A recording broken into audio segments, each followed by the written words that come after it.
All right. Now we're ready. Startup math. You guys want to talk some math? Okay. Anybody able to tell me what these numbers represent? So at the top, for those that are sitting in the back of the classroom, we have 238,900 times 30. What's that number? It's a very specific number. It's not a business number. It's not a startup number. What is that? Seconds in the year. No. Any other guesses? 30 Okay, let me give you a hint. 238,900 miles, which is 30 times, it's 30 Earths. What does that represent? It's a good thing that we're not in the astronomy class right now. This is a bunch of entrepreneurs. This is the distance it took to put a man on the moon. This is the distance. Also, it took 500,000 gallons of kerosene. Interesting when you think about it. This was only half of the fuel that they burned. It was 850,000 gallons total. This is the kerosene for the stage 1 to break free of the Earth's atmosphere to get past gravity. The second stage, which was not kerosene, was liquid nitrogen, which is the second fuel type that was used. Isn't it interesting that what you needed to do to get past the first phase is different than what you needed to do to get past the next phase? And you burned up over half of the fuel to break free of the Earth's orbit. That early traction, right? And a completely different fuel type for the rest of the journey to the moon. 1969, $355 million to put a man on the moon. Adjusted for inflation, $3 billion. There are startups that have more funding than this. Crazy, huh? Yes. Awesome. We're going to get into some startup math today. And what I mean by that is can you guys imagine the calculations and the course corrections necessary to make a journey like this possible before we had an iPhone, for example? The technology we have today. So I believe building a startup is absolutely preparation, startup education, market readiness, fundraising fluency, and there's certainly serendipity and synchronicity as well, right? But we're going to get into some more of the math and the science from someone who also likes to speak very, very precisely about what is required to build a highly innovative billion-dollar company. You guys up for that? You guys excited about that? Yeah. All right. Let's hear it again. That wasn't that excited. All right. Okay, let's talk about some other math that I think you guys might be very, very interested in. You think if you have a unicorn in your portfolio, you might be getting lucky. Unicorns defined by a company that, please don't walk in front of the camera. Yeah, there we go. And, oh, there we go. Oh, he's thinking about it. He's going to do it. He's doing it. He's breaking the third wall. He's a founder. What can we say? Doesn't follow instructions. Okay, so if you have one unicorn, maybe you got lucky, right? What about if you have 2 unicorns in your portfolio? I don't think that's luck as much anymore, right? What about 3? You guys know anybody that has 3? Here. Good. Okay, awesome. Look at this. We're super cash here on a Saturday. We got all sorts of uni owners in the room. Sweet. What about 4? How many of you guys have 4 unicorns? There's one guy in the room that does. Mr. David, please come up to the stage. My good friend, Mr. David Frazee, hiding out here in Las Vegas amongst us. I tell everyone that there's all sorts of talent, all sorts of capital here in Las Vegas, and people don't listen. They don't believe it. But this guy's a gem. He's hiding out. And we're going to chat about just a tiny fraction of the way he likes to approach things. I really think a great place to start is actually your thesis. Well, we have a fun thesis and a personal thesis. Let's hear it. Yeah, so let me start with who I am. So if you know Simon Sinek, who talks about start with why, and there's different versions of this, like have a massive transformative purpose, you should answer the question why you exist. And I don't mean like Nietzsche, black turtlenecks, consider suicide tonight. I mean, why does your company exist? What's your purpose in life? And if I told you I'm a venture capitalist, you'd have a view of what that is, and it may or may not be correct, probably wrong. If If I told you how we do it, you get that. We give you money. You ideally don't go bankrupt. You return me 4 or 5x. Ideally, in a fantasy world. But if I told you why I do this, then it's suddenly interesting. If I said we have a thesis that to increase the middle class, create development, decrease poverty, create political stability opportunities for marginalized groups, especially girls and women, that would transform our ability to create, imagine, and put our visions in the world, you would fund entrepreneurship globally. And our fund does most of its deals in emerging countries. We do some in the United States as well. But our thesis was if capital were available to transform the world, we could make a dent in global poverty over 30, 40 years. Not just in emerging countries, but in the US as well. So in our current fund, as Kurt said, we have 10 deals for the... Just want to stop him real quick. Oh, go ahead. How many of you guys would want to partner with an organization that clearly states what its North Star is like that? How many of you guys feel like that's a great potential investor partner that you get married to like that? Yes. How many of you guys perceive that there actually are single check writers, investors, angels, and venture capital funds that actually think that way? Very few hands. Interesting. Continue. Yeah. Please. So in this venture fund, we have 40% unicorns. In previous funds, it's been at 30%, 35%. So we're always around this.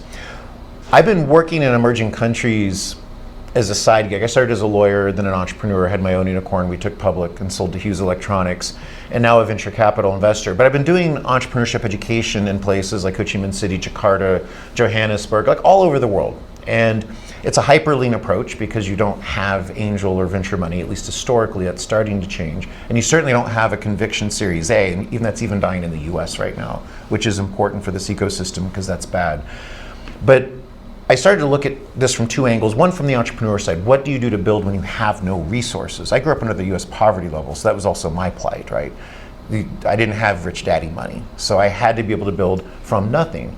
And that limits the kind of problems you can solve and who can solve it, because you have to have typically problems that are immediately profitable, not problems that are fundamentally changing, disrupting entrenched industries, which require capital, right? So from the entrepreneur standpoint, how do you use tools that would be hyperlean, that would be accessible? And then from the, what do the best funds do? As a lawyer and as an investor, I started to notice, and I did this math with a friend of mine, Tim Connors. You probably don't know who he is. He's the best VC alive. Yeah, I see at least one face here. He keeps low profile deliberately.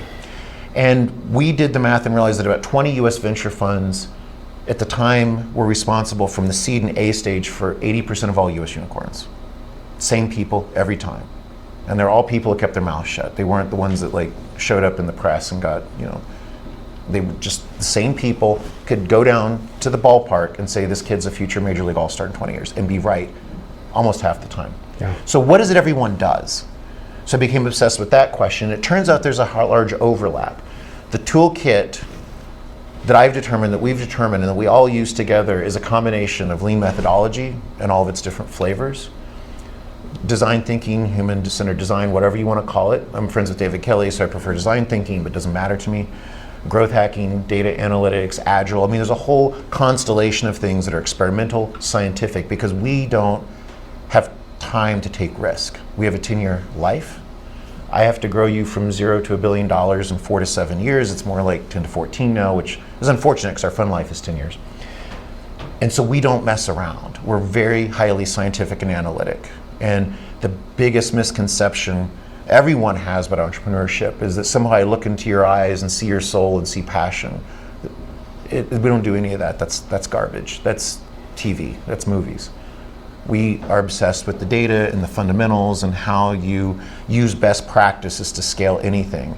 And if we're just doing the venture stuff, that's fine, but there's also ways you can apply this. I hope we have a few moments today to talk about and impact organizations and scale and human suffering, poverty, violence against women. I mean, the same tools can apply to everything else too. 100%. So why don't we dive into the topic I think that the Fusion 42 founders are probably tired of hearing about, but we're going to beat the drum till it no longer needs to be beaten, and that is let's probably talk about the lean side of things and testing and demoing and pre-selling and making sure that you're getting feedback from the market prior to building something, and that when they think of their MVP, they need to be thinking of the earliest instance, the ugliest possible baby that they can birth to test before they go out and spend a year and raise a bunch of money or are not able to raise because they haven't actually found something that the market wants to buy and pay for. Yeah, no, entrepreneurs are great at achieving failure, which is raise $2 million. In 2 years, I build exactly what I say. It works with all the specs, and then no one wants it. I mean, occasionally startups are ahead of budget and schedule, and then still no one wants it. That's achieving failure.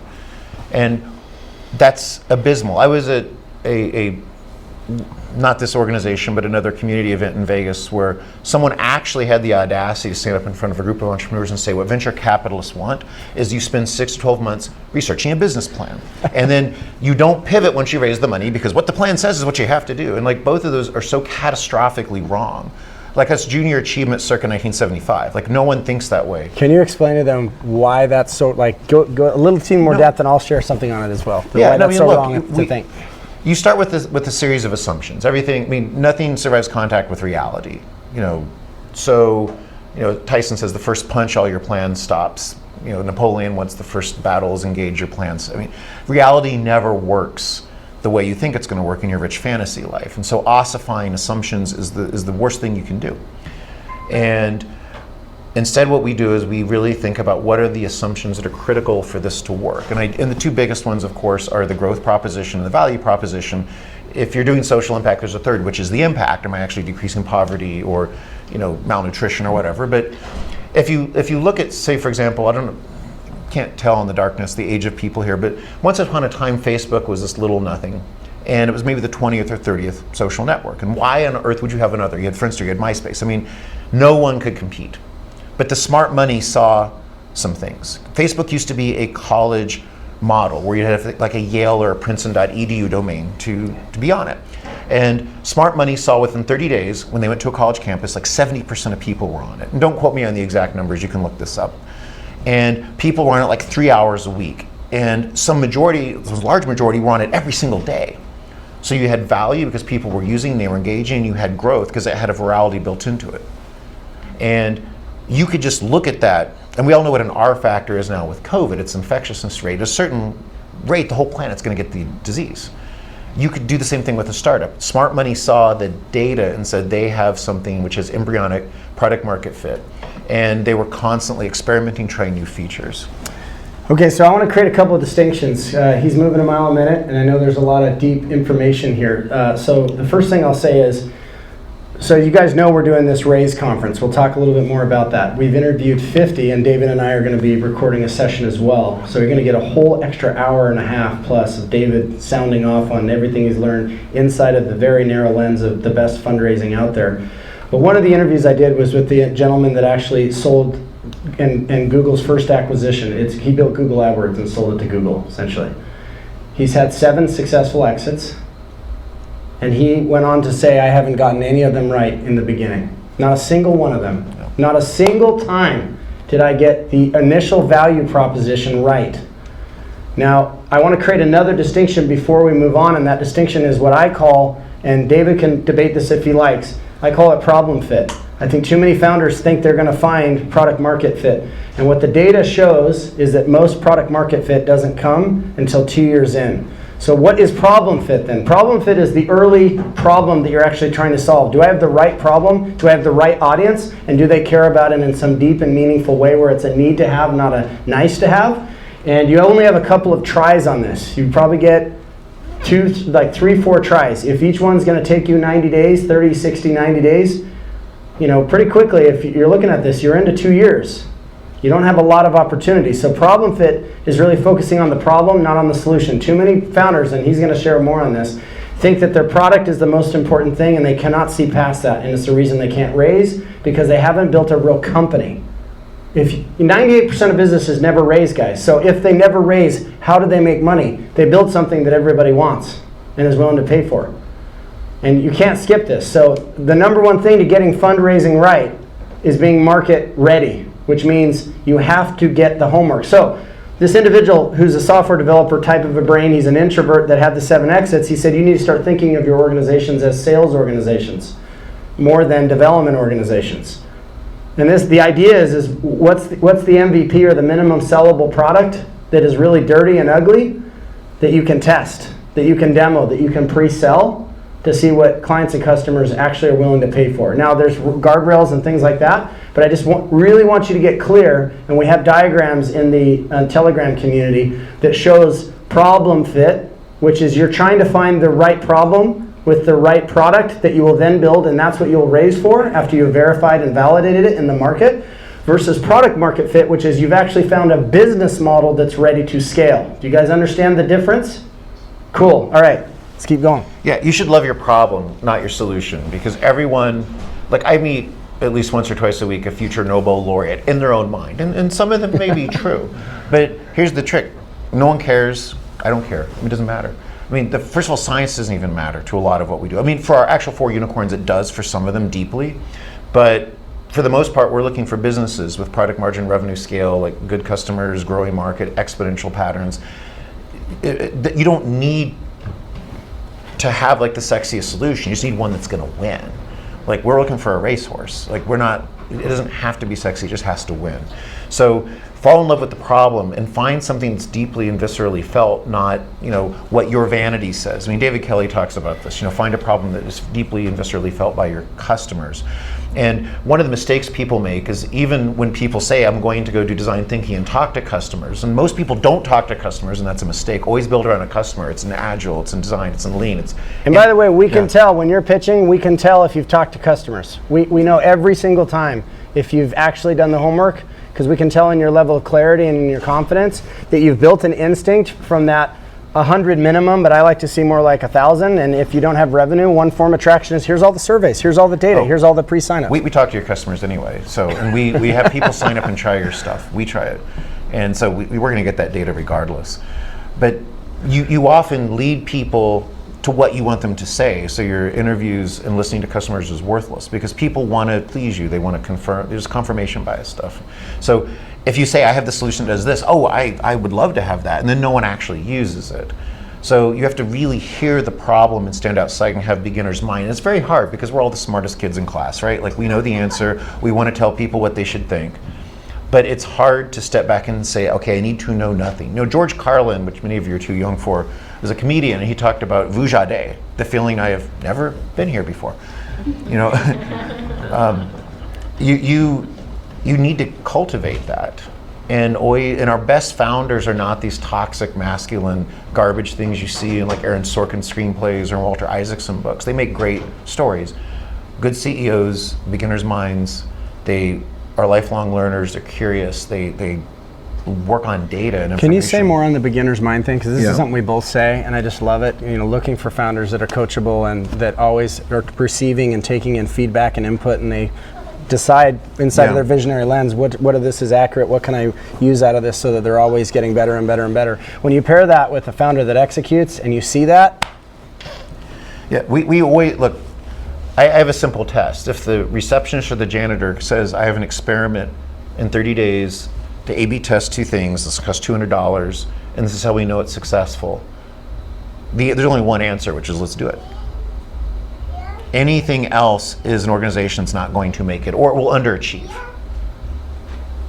I mean, Twitter was always a hot mess before Elon's midlife crisis, and they just happened to hit it right the first time. But 99% of organizations, they're going to pivot, they're going to experiment, they're going to constantly be on the search for what can we do that's better. And when you start with the problem, when you start with customers, and you're building around something they will actually use and pay for, you at least got something right. I mean, very rarely can you define a new category that no one knew they needed. We have at least one company in our portfolio that will do that, but that's unusual. I mean, you always start with your customers. And by the way, if anyone doesn't know what to build, I'll give you some free advice. Whatever industry you are in, go ask CEOs, VPs of biz dev, M&A, CFOs, board members, and and everyone in the industry, what would you pay me $100 million a year to solve? And be happy for it. If there's no answer, what would you pay me $10 million a year to solve? What would you pay me $1 million, $100,000? Just go down until you get that list. Whether you're in supply chain analytics, I mean, what doesn't matter what it is, there's going to be a commonality of answers everyone has, because everyone has the same problems. Just start with that. That's a business, because they're telling you competitive information, which is either nobody has this, or dude, your competition has it, you have to have it as the price of admission. And they're telling you commercial information, which is I will pay you for it. So you already know you have those 2 things nailed. And then the third question is, if I build an MVP around you, would you work with me? And you'll make whatever horse trade you need with equity and future, free use or whatever. That doesn't matter right now. You're building something that you know is meaningful, that's going to drive value for your users. And then there's a tricky part, which is you gotta get value for the value you create. So don't create $100 million of value and charge $9 a month. That's don't do that. Sounds like future. Or give it away for free. Freemium, no. Right. You guys feel like you really have that part clear? Like, is there any questions before we move on what he just said? Because literally, this is what stops most founders. Founders never assume the reason why they're not raising is because of them and because of their lack of startup education to know that the market has to really support what it is that you're building. This isn't market timing. This is like their willingness to pay. Market timing is another variable on that. Yeah. I'll just be more extreme on this. Yeah. I don't care about your passion. If the World Cup's on the line, I don't take the most passionate fan out of the stands and say, come take the penalty kick. I was going to say I'd take Lionel Messi, although he shanks him sometimes in the Copa, but you take the best penalty kick taker. You put the person who has conviction and is trained for a lifetime for this moment. It's not your slide deck. It's not that you don't have pretty graphics and you used a sans serif font or your Arial or Helvetica was 12 points instead of 14 points. I don't care about any of that. That is completely, I mean, you should spell words that are commonly used and they should be punctuated and you should look like you have basic command of a language, but we don't care. I don't care about your deck or your passion. I care that you have the numbers that drive the value. This is literally, the reason most companies don't get funded is their business sucks. Period, full stop. I see, we haven't invested in our fund in 5 years because we're fully deployed, but we were seeing 10 to 15 business plans every day, and I still see 5 to 10 every day. And 99% don't even pass the smell test because they don't have metrics that demonstrate this is embryonically an exponential scale company. And if you understand, work backwards, what's my goal? I have to go raise money from you and you, 10, 20, 30 million each. You can invest as a family office, as a pension fund, in crypto, in real estate, in the stock market. Just in the S&P 500 has a compound annual growth rate of 10.9% a year over 200 years. Like, I gotta beat that by 4x because of the risk profile. If I have to have 40% IRR, what do I need? I need to invest in companies that in 7 to 10 years can go from a 20 million valuation to a $2.8 billion valuation. Mathematically, each one has to have the chance to return the entire fund and realize there's dilution along the way, so it's not just a straight multiplier. To do that, I have to see certain things in you in terms of the scale of the market, that you have that R factor, that virality, or whatever your model of growth is. It could be paid advertising, doesn't matter, but somehow you have that exponential thinking built into your model, because I don't have the luxury of thinking linearly. This is an exponential world. You know, either your business model or your market or whatever it is, you have to be exponential. If you're not demonstrating that to me, I can't roll out of bed and think about you. So it's not your passion, it's not rehearsing the pitch, it's not going to more deal flow meets. If your business is worth investing and money finds you. Yeah, so this is something we talk about all the time. We do like to drill you guys in the danger room and at Pitch Kung Fu for your pitches, but what you got to understand is we're giving you what you think you want, and then we're delivering what you actually need. And what you actually need to understand is the pitch deck. I've never seen in 20 years, I've never seen a pitch deck as somebody funded. I believe it confirms or denies what somebody's already decided to be true about you, and it shows a level of execution. Same thing with your data room. The other thing about pitching and pitch decks is it's at the end of a process, not the beginning. For most founders, they think it's at the beginning. I'm gonna go raise. No, it's all the stuff that we're talking about is what prepares you to write the right deck. It's a result, it's an outcome of that work, and it's the same thing with your pitches. The other thing that most founders don't understand is fundraising fluency. So this is 20% of it. I think market readiness is 80% of it, but I think the 20% is actually knowing the game of capital. So he ran through a bunch of math. We're going to do that here in a second.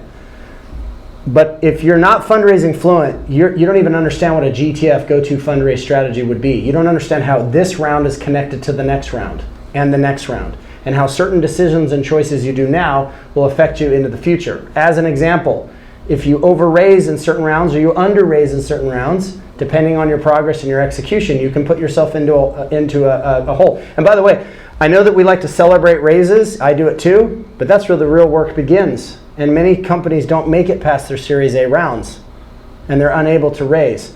So this is the reason why you guys need to start learning fundraising fluency at the earliest instance, because there's only two ways that you get to where the game of capital is rigged in your favor. Either somebody like David does it for you because he decides that you have already done the homework to have a business that's worthy of that, or you learn to fundraising fish for yourself, which is what our whole goal is at Fusion 42. Yeah. By the way, also go back to what are our fears. So if I give you a Series A, our check size typically is 5 million minimum. We do old school Series A, not like someone in mom's basement doing an app. Like real problems with real founders in their 40s doing real things. My fear is if you can't get to, I'll use American baseball, except for an American audience. Overseas, this is more awkward, but like you get to the next base. Your goal is to get from home to first, first to second, second to third. You don't want to slide in 10 feet short in the dirt and just be tagged out.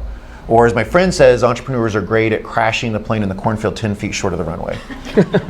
So that can't happen. Why? Because we got down, either I have to re-up your next round with a bridge, a note, or we're doing an A1 extension, or you're doing a down round, which is I get crammed to oblivion. Because of course they have to re-up the talent, but I get jammed. Because the Series B doesn't care about me. So one of my nightmare fears is you don't have enough to get to the next base. And by the next base doesn't have to be a next round of funding. It could be an acquisition or an exit, or there's the secret form of fundraising. By the way, you can't share this outside this room.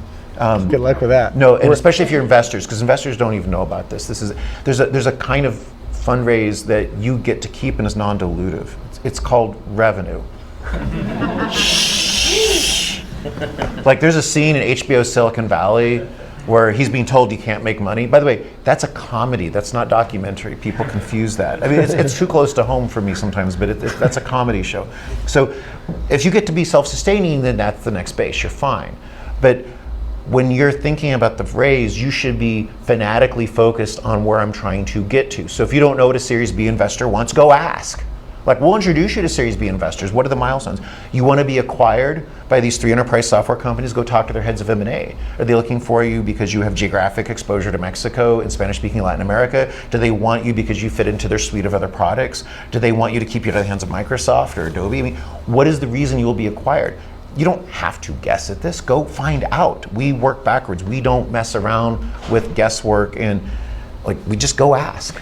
Can you give them the napkin math that they can quickly calculate to understand when you guys partner with venture capitalists, they have a business model.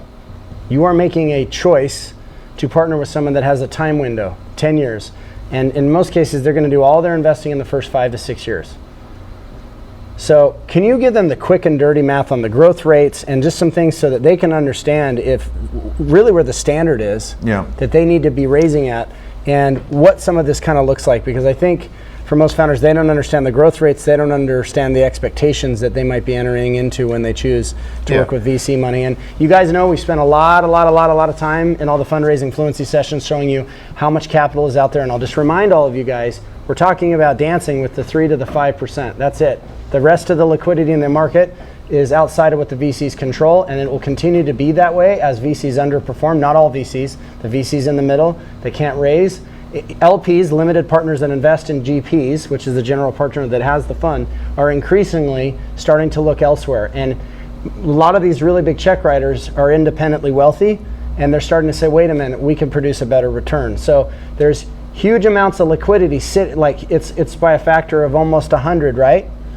Sitting outside of the VC's control. And for the first time in really history, more publicly, you're starting to see these behemoth LPs, which essentially are the Fortune 2000, family offices, and private equity also, starting to say, we want to directly invest into startups. So this is the reason why I say I want David to break down the business model and some of the math so that you can quickly understand if one of the capital types you're going to stack into your venture is venture capital money. Because it's incredible the input that VCs have had on global technology companies. 7 out of the 10 biggest companies in the United States are startups. At the same time, though, it is not the only way to put liquidity into your business. I showed you some math where the rocket fuel type changed. I did that intentionally. Let's talk about venture economics. So you talk about the top companies. It's either 7 or 8, depending upon which day you measure, because Eli Lilly comes in and out of the top 10. But those companies, by the way, let's start back up. So venture capital is 0.1 to 0.2%, like 1/10 of 1%, 2/10 of 1% of investment money. Yet about half of the GDP growth rate in the United States is from that. the top 8 venture-backed companies, Meta, Microsoft, NVIDIA, just go down the list, their market caps prior to the election were $16 trillion, probably more like 20 trillion. I haven't rerun them for today. And compare that to the GDPs of Japan, Germany, Italy, the UK, France, and Canada all added together. These companies have a greater market cap. Now, by the GDP and market cap are different. Please don't lecture me on that. But someone always has to. It's like, but it's for comparison of scale.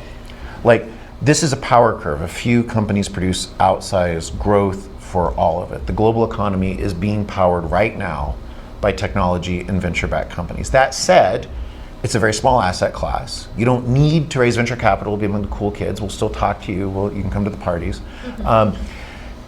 When you do venture capital, you're making a deal with the devil. We're going to fatten you for the slaughter and kill you. And it's nothing personal. You'll get rich and we'll get rich too. So if you want a private, profitable company over 20 years, this is the wrong decision.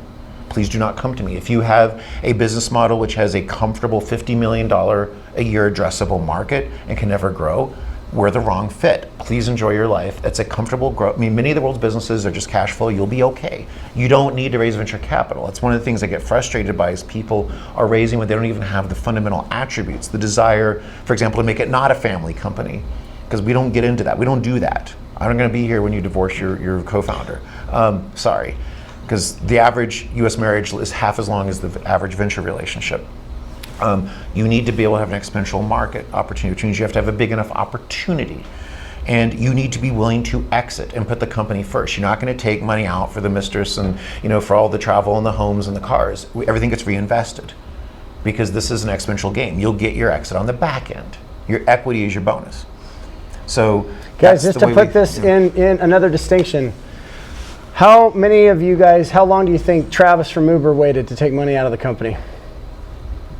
12 years. It was the D round. It was after the D round. So just to explain what that means, if he was not successful with the company at the D round, which I think was 10 years in, he would have lost everything. And it's not to say he didn't have a salary and make some money, whatever, but he would have lost everything. Yeah. We have a slightly contrarian view on compensating founders, by the way, which is there are VCs, including top ones, who basically are like, you will just make 150, 180 a year, even in Silicon Valley. We don't do that to our founders. Because like I say, our founders are all over 40, so they have families, they have obligations. We don't want them desperate. The primary reason founders get fired is sexual harassment and stealing from the company. It's false expense reports, that kind of stuff. That's usually financial desperation. We don't want our founders in that boat. I mean, you need to be able to handle money. You need to be able to not be in debt. I mean, if you don't have financial literacy, that's a you problem you have to solve. And I'll be happy to coach you, but at the end of the day, we want you comfortable but not complacent. We don't want you stressing about side gigs. But that said, the big payday comes at the end. I want to say one thing on what you're saying real quick. So David was very, very honest with you. Most VCs will not tell you, I am not here to babysit you and teach you to be market ready and to be raise ready. Now David has a side quest gig where he demystifies Silicon Valley, and that's part of the reason he's here today. So he's contradicting what he just said. He's not here to teach you, but he's saying as a portfolio company, that's not really my job, is to make sure that you meet a certain standard requirement. This is part of the reason why Fusion 42 and things like demystifying Silicon Valley exist, is because in general, most funders, whether this is good or bad, they don't look at it as their job to educate you and to babysit you if they've not invested in you. So they're too busy looking at 100 plus companies a month trying to decide, and they have a lot more stress. You go look at some of the interviews on the Raise conference where exited founders thought when they became VCs it was just going to be a walk in the park, and they realized, holy crap, I think I actually made a lot more money being a great founder to become a founder funder, right? So I just want to bring this up. Like, you guys can choose to be irrational and to say stuff like, hey, Kurt, we just need to fill our round. I don't want to hear about all this like fundraising fluency stuff. And I know you'll be back calling me in 6 months when it's time to start raising for the next round, a year and a half down the road. And I'll say, you had an opportunity, your attitude sucked. I don't have time for you because it was free. Yeah. Well, I have two hats today. So from my venture fund perspective, I mean, we will go to war for you. We will be in the trenches. We will be everything. But as a general matter, we're in grown-up adult time. Like, we're going to build $1 billion business. You're on or you're not. And if there's any hesitancy on your part, we just go to the next deal. I have a side thing where, as I mentioned, I have been teaching entrepreneurship and innovation, and have worked with 24 national governments, primarily in the emerging world, since like 2000 to help transport this magic globally. And it'd be nice if we did it in some parts of the United States, because somehow facts and science are a liberal conspiracy. I don't know how that happened. I mean, but like science is science. It doesn't care what you think. Right. And it's a birthright of all of us to create. Period. Everybody, any part of the spectrum. So, but I have the side gig, and during COVID, I was supposed to be teaching women entrepreneurs in Morocco and Egypt in April 2020. Obviously, the trip didn't happen. World shut down. So I digitized 150 hours of content. It's a website called Demystifying Silicon Valley. So it's all of the things I have taught all over the world to help entrepreneurial economies build. And so that's my side gig. And as this fund winds down, I'll be doing not only more of that, but I have a mass market version, which is how do you take high technology venture style innovation, apply it to non-venture businesses like a flower shop or most of America, most of the world's business. How do you incorporate innovation into everything else? And then there's a third part of it, which I'm also just starting, which is an accident. I was doing a program for the World Economic Forum last summer where I had 350 people in 22 countries. And most of the people in the program were about social impact, not venture capital style returns, which is fine. Innovation is the same tool. And so I had a few family offices, including some very well-known tech billionaire family offices, reach out and say, would you create a standalone program to teach people how to use innovation to create the maximum impact, decrease poverty, to decrease violence against women. I mean, all the things that really kind of matter to us. And if you look at that, and I'll come back to venture in just a sec. I mean, even the UN High Commissioner on Refugees, you go to their website, they have an innovation office, and they talk about design thinking, and they talk about not just design thinking as a tool of innovation, but as refugee-led innovation. So instead of first world kids parachuting in like Peace Corps and saying, I'm going to tell you what to do, we're going to teach the tools of innovation and they'll solve their own problems.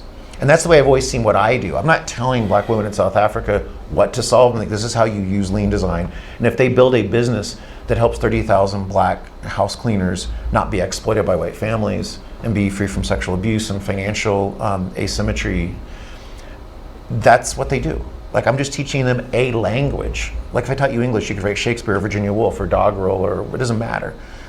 Entrepreneurship is a language and people will solve their own problems. So I also believe that the ability to create exponential scale impact is crucial if we're going to solve some of the largest and seemingly intractable problems.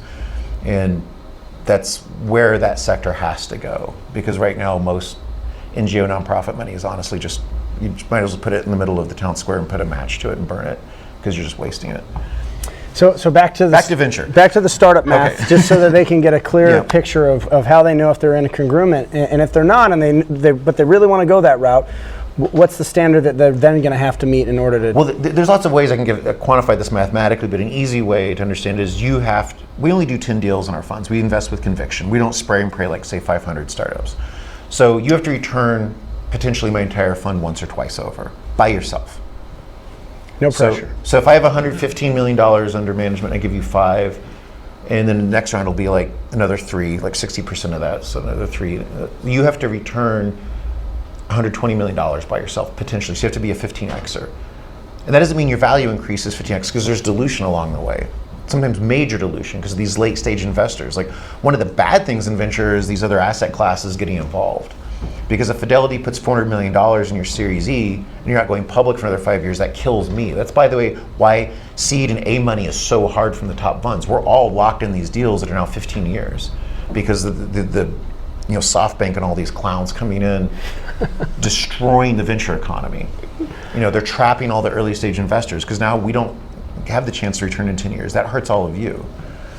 But at every stage, we need to see you grow.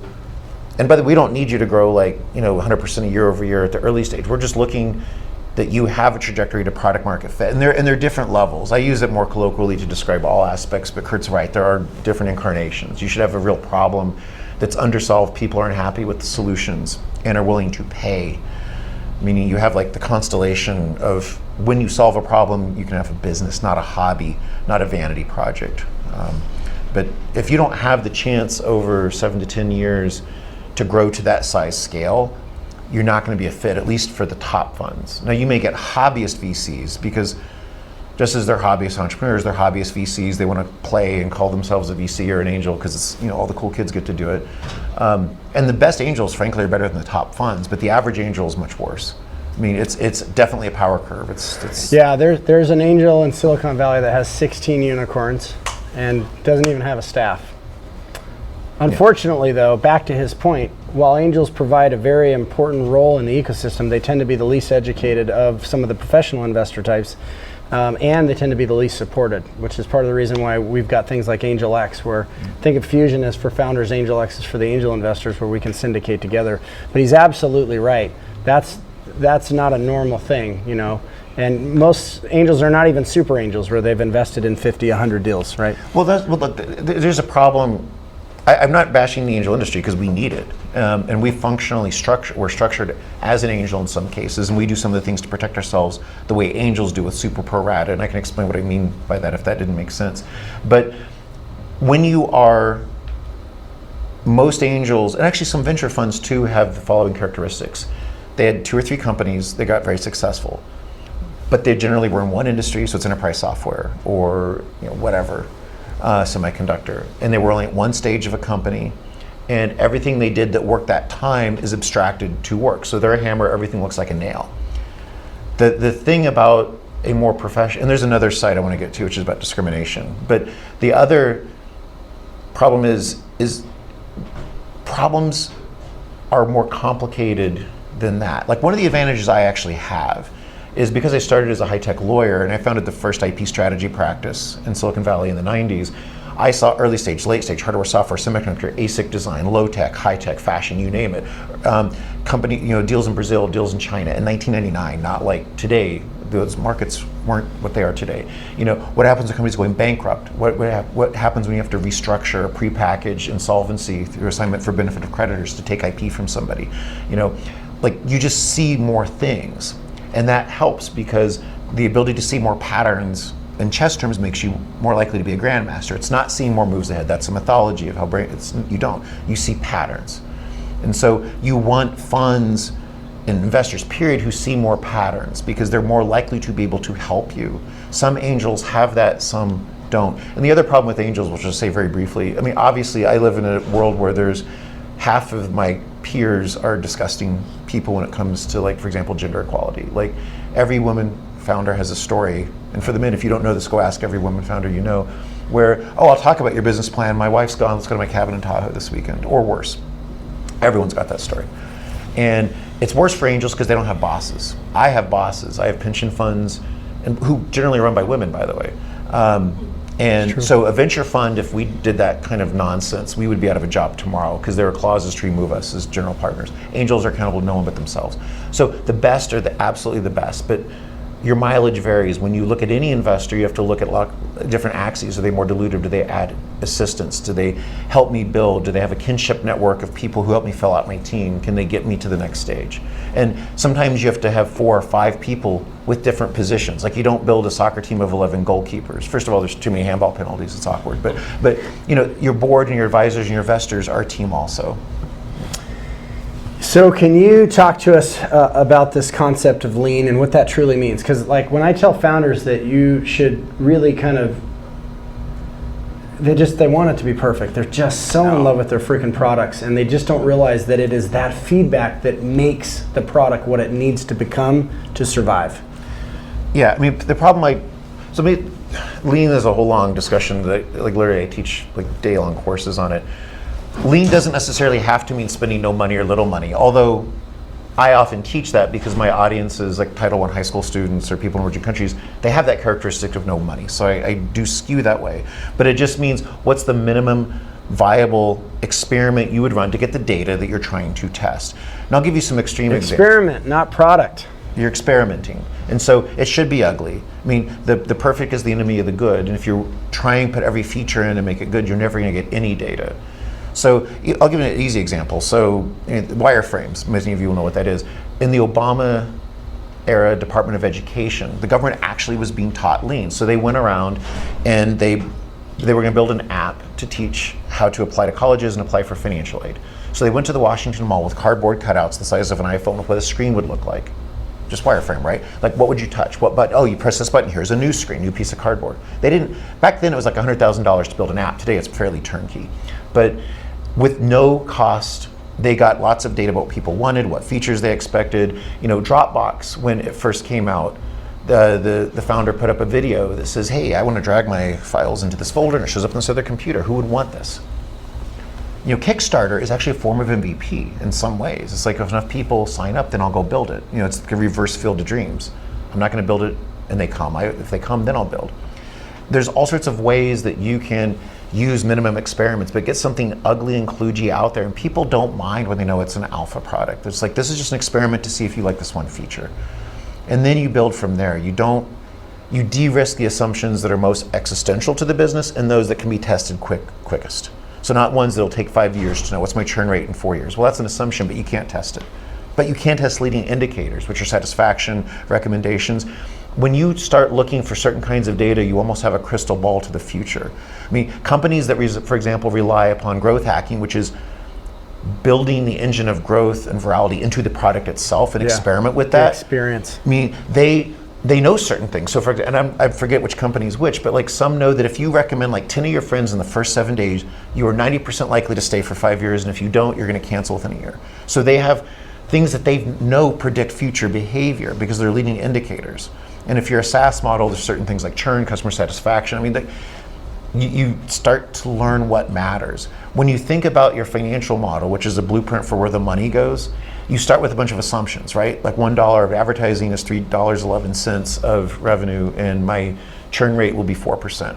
Well, that's your assumption, but you're gonna know after certain data, well, it's actually 6.2% and it's $2.89. Like, you start to replace, fantasy with reality, and it becomes more precise as you go over time. And also, we should at least talk about pivots at some point. Yeah, let's do that. But before that, give them an understanding of where they should be looking for their client data set to actually get the feedback from. Because this is another thing that founders get wrong.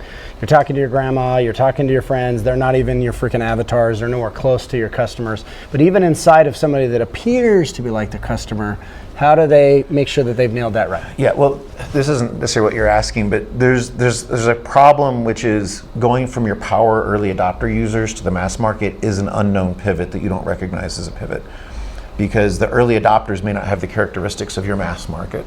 And it's a hidden, subtle thing, because many people start by saying, well, I worked with customers and they wanted all these features, and then they go to mass market and it kind of fizzles. So you need to find people ideally who are representative of the market you would need to be able to get the kind of scale you need. Or you need to recognize you have a very skewed set. So it's extreme users, and you have to now think about how to exploit them for as much return as possible. But you want people who are as representative of the market that you have to be successful, and as early as possible. And you have to listen so carefully, because people will tell you things that they don't actually mean, so you need quantitative and qualitative. Like even my website, which I built during COVID, I did it on WordPress because I incorporated WordPress. I got founder stock in that, which is sweet. Capital gains rates, don't overlook that. The 95% of people said they wanted features to chat and communicate with other users, and then no one used it. So people will tell you things but not do it. So you have to have qualitative and quantitative.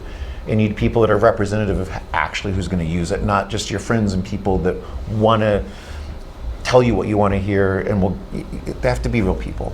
Yeah. So let's talk pivots, but let's create a distinction, and let's do problem fit pivots, where they're really testing to nail the problem before they actually start building the product, and then actual company pivots.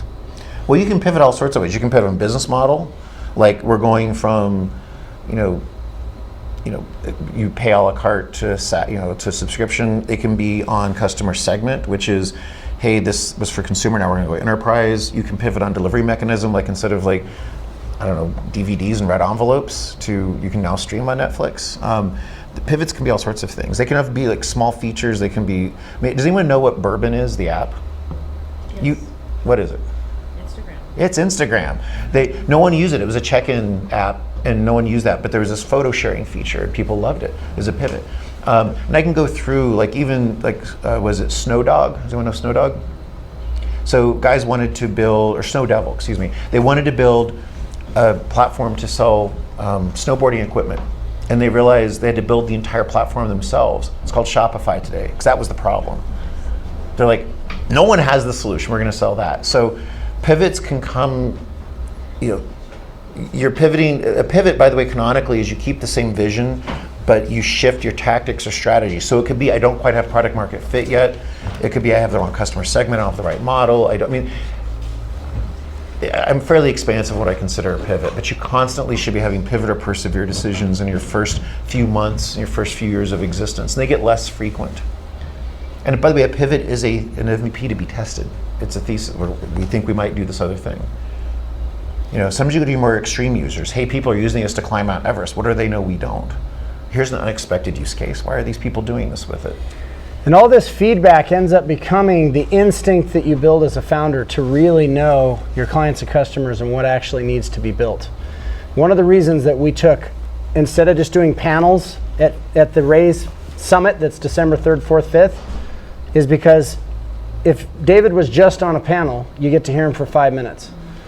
But by the team taking the great amount of time to interview personally the best in GTM and the best in fundraising, you're getting a whole hour of their time. And here's what starts to happen when you listen across multiple investors across the entire planet. You start to have pattern recognition around what the best in the world that have raised for real estate, private equity, and for venture typically being the most difficult, what they do. You start to get that instinct. And then the rest is going out and actually being in the trenches and doing the transactions and getting rejected and learning an instinct that can't be taught from something where you're just learning from someone else. You're actually experiencing what it feels like. And I've equated this to when I'm out mountain biking. I've got another fellow mountain biker VC buddy in the room. When I'm downhilling, I like to actually turn it down a little bit so I can feel and hear the crunch of the tires. When I'm listening, I actually do better. Isn't that interesting? When I'm listening to the trail, I do better than when I'm completely zoned out in the audiobook I'm listening to while I ride, which is the reason I sail off the trail sometimes. Yeah. Let me talk about listening for a second. So I did a program in East LA for Jesuit Community Center. So it's all first generation kids, no one speaks English in the home. And one of the sessions I did was what do FBI hostage negotiators and marriage counselors know about the secret to life you don't? And the answer is attuned active listening. So I use the Gottmans, if you know, like those the top marriage, John and Julie, the top marriage counselors in the world. And also, if you read Chris Voss, who actually lives in Vegas. He does. Never Split the Difference. Like Interpol, the FBI, when they're trying to get like hostages out by terrorists or bank robbers, they use attuned active listening. It's the same thing. It's just tactical empathy, not real empathy, because you don't really empathize with the hostage taker. You're just tactically pretending to. The best leaders, the best people who inspire others, are the ones that slow down and listen. It underlies working with customers in Agile, in design thinking. It underlies working with experiments in MVPs when you're doing lean. It's leadership, because whatever toxic models we have that are outliers, and that's survivor bias, because it's the 1 in 1,000 that survived. The companies that really work are the ones that have real leaders. Leaders are people that others follow. And leaders can be quiet, they can be shy, they can be afraid to be public speakers, but they care about their people. Leaders look like everyone in this room looks like. And one of the worst things, like for example, business schools do is they have all this toxic garbage about leadership, which is the most fad-driven thing on the planet. A leader is a leader is a leader. And if you watch like Simon Sinek, he has a book called Leaders Eat Last, and he tells this story, which I love. The Navy SEALs, which no one accuses of being some softy organization that's all lefty, they have 2 axes to grade people. One is on performance. So it's like the ability to lift, to shoot, to do the things you have to do as a soldier to go rescue someone. And then the second is trust. And the way capital moves at the speed of trust. A human being with a relationship is deciding to give you money. Yeah, and I'll talk about trust and venture in a sec. But the way they define it is, do I trust you with my life, my wife, and my money? And what they found is everyone wants the top of both, right? That's obvious. But then what? Having a top performer who's average on trust is toxic to an organization and its ability to accomplish its mission. So people who are high on trust, even average and low performers, are better for groups. Now in venture, that may not be exactly right, because you do want exponential performers, but trust matters. And let me talk about entrepreneurs for a second, because one of the things that drives me crazy is this is in game theory, a multi-turn game. So you burn me once, because you lie. By the way, when you lie in a connection with selling your Series A, that's called securities fraud. It is a felony. Like I go to I'm gonna just name them, Y Combinator. I was at a program where they're basically teaching people how to lie to investors, that falsify financials. That is securities fraud, that is a felony. Do not do that. This relationship is gonna last for a long time. You burn me once, great.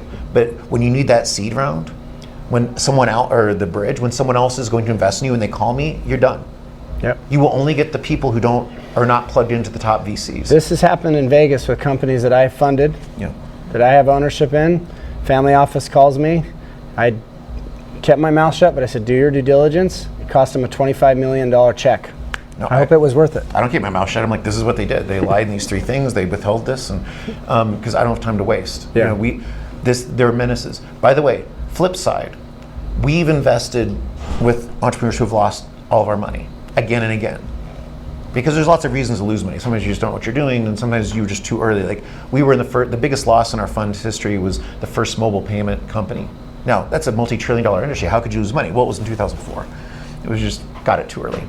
But good entrepreneurs, this is a relationship. We will put you in new companies. We will find you new gigs. We will make sure you get a home next time. When there are problems, we will work with you.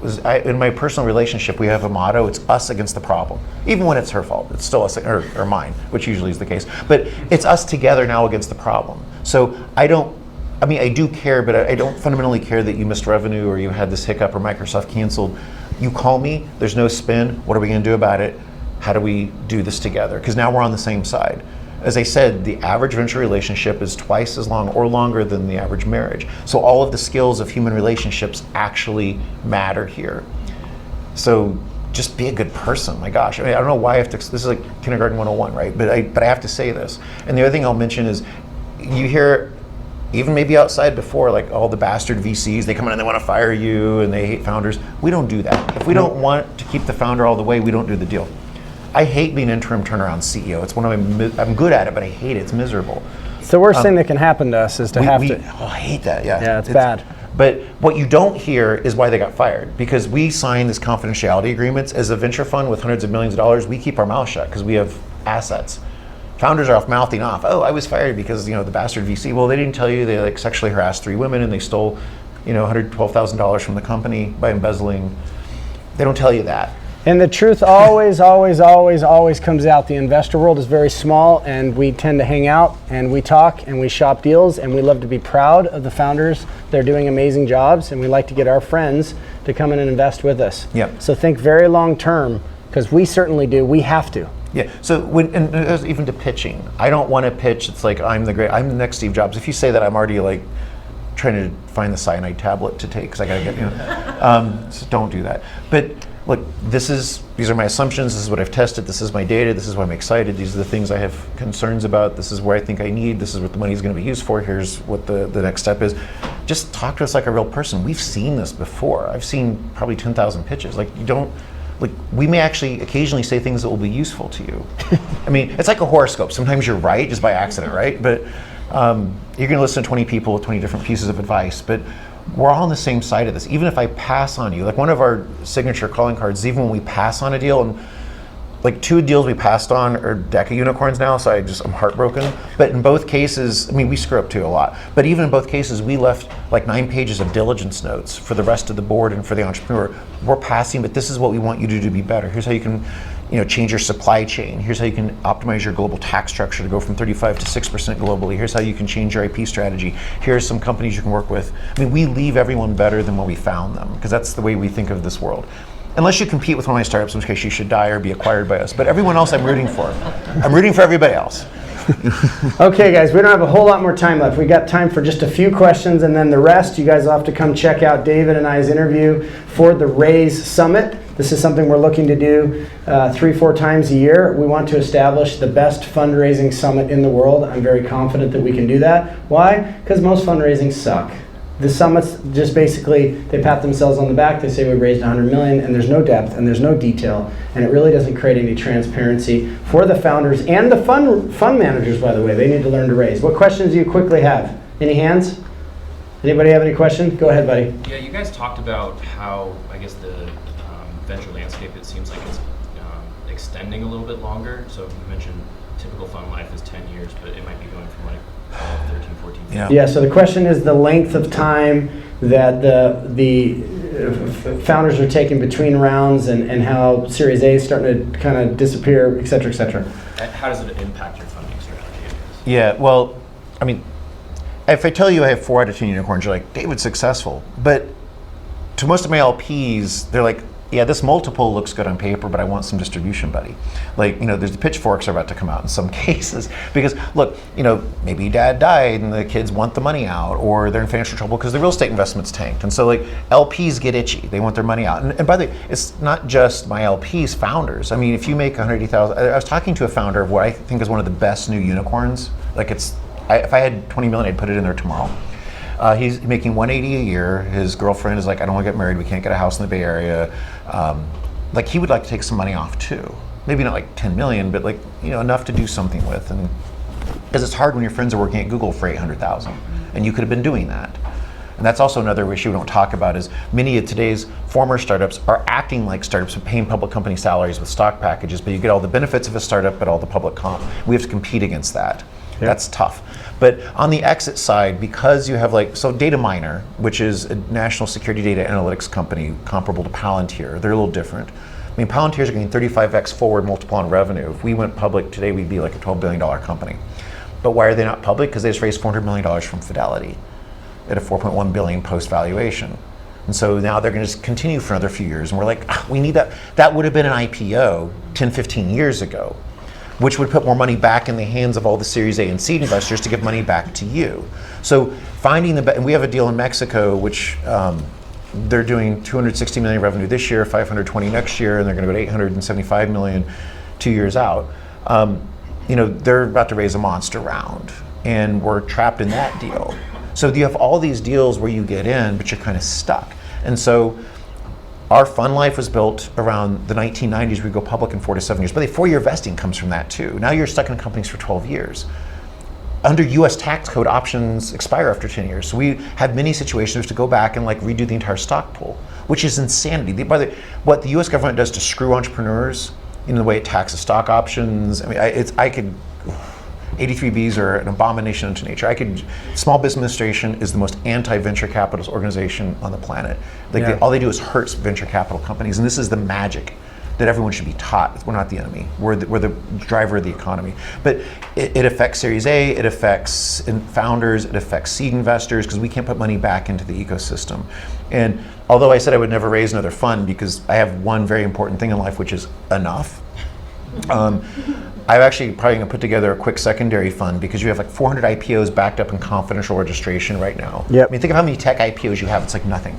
Yep. Compared to what we have. IPOs not only dried up, but you have M&A has dried up. And by the way, we're at all-time markets. We have 45 to 50 all-time highs of the stock market this last calendar year. Yet the IPO market and the exit, this is a hydraulic system. Pressure goes in, pressure goes out, pressure is money. I got to get my money back, and then they can recycle it and give to new GPs or give back to me. If I don't have money, I can't invest in you. So if you look at statistics that say venture capital is up, it's misleading because it's the big late stage checks from Wellington and Fidelity and SoftBank, or it's some early stage angels, most of whom catastrophically hemorrhage money and never make it, but they'll never tell you that. And most, as you alluded to, most GPs never return a carried interest check, much less return all their investor capital. I mean, it's a wasteland out there. So the best funds who find the best deals are locked, and it's an adverse selection where the sick patients are now in the insurance pool. It's not good for our ecosystem. It's really bad. Okay, one more question. Yeah, thanks.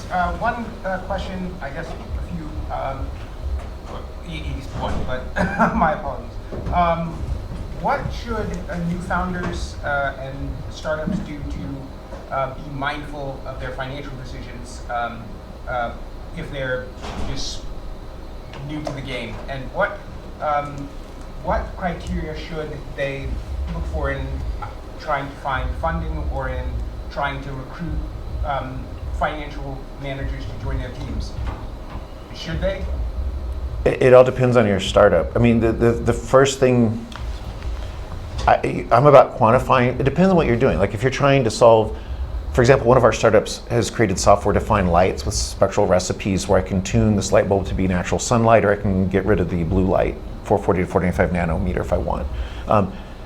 That's a different answer because that's fundamental science. We have to get the top postdocs in the world. That's a big, long problem.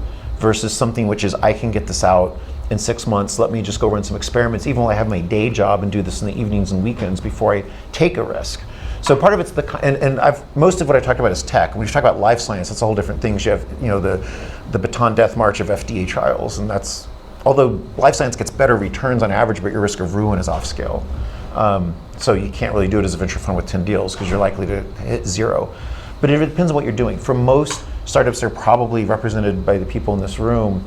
I would focus, before you start raising money, on how to leverage. So how do you leverage other people's time where they're not full-time committed?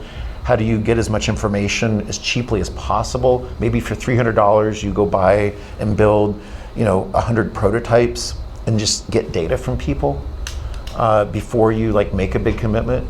I literally had some kid, I went to Stanford, so I can pick on it. I was like the poor kid, but someone who went for the Stanford Innovation Program pitched me on some idea for, motorcycle drivers in Southeast Asia to have it's kind of like the frat, with the beer hat, with the little tube that comes in, you can drink to rehydrate you.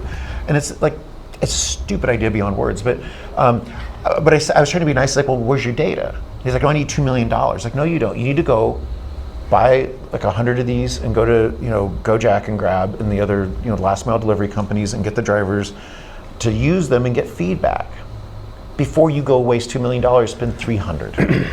And so for most people, the answer is go get the data, and the data will take you where you need to go. Minimum viable experiment. Yeah. And by the way, MVP, I should also clarify, is not just that which is cheapest, because if you have to do an MVP for certain things with an automobile or things, there's what you have to do just to show up. There's table stakes, and then there's the delight feature typically, and performance features. But you have to have the airbag and all that stuff to even be on the highway. But then maybe you're testing the GPS system, or you're testing something which brings joy to someone. So you really isolate what you're testing and try and leverage as much as possible. Awesome. All right, so I'm feeling a little, as I often do, feeling a little patriotic. Before we get into that, though, I want to encourage you guys. If a lot of the guidance that you guys need is very, very, very contextual, meaning the details of what you've got going on really matters. This is the reason why, at great effort, we've created a Telegram community with 20 channels, and each one of those channels has an expert that lives, sleeps, and breathes either AI, financial modeling, whatever, you name it. So that's here on the left. Sign up for that. There's 1,000 founders in there. And then on the right-hand side is the Raise Summit. Strongly, strongly recommend. Guys, it's free. There's no reason why you shouldn't be glued to your seat, taking notes, and then uploading all your questions into Telegram to get feedback on what you're learning from that. And we'll continue to raise the bar, but guys, I'm really proud of the content that our team has collected. I went to a bunch of people that I've known for 20 years that I knew could speak about capital with a lot of depth, and even I was learning things the whole time. It was pretty awesome. Another thing that David and I agree on, and we'll get into this some other time, is impact and the importance of emerging markets. I spend a lot of time in Latin America. It's both my responsibility to love and care for the North and South American founders. Here at Fusion 42, Derek handles the other side of the pond, perched in Dubai. And I just got back from Puerto Rico, and it's really incredible some of the opportunities that are happening down there. So I decided that I would come decked out in some, flying colors for both Puerto Rico and the United States. If you know what's going on with this. Obviously, this is for Ferrari for F1 next week, right? Anyway, there is a tremendous amount of opportunity to do things here in the United States. Guys, you go to an emerging market, see what an emerging founder is dealing with. See what an immigrant founder does, and see that you can't outwork them. It's a really great perspective to get. So it's something I want you to consider. Like all living systems, cultures cannot remain static. They evolve or decline. They explore or expire. Are you going to explore or expire? That's Apollo 11.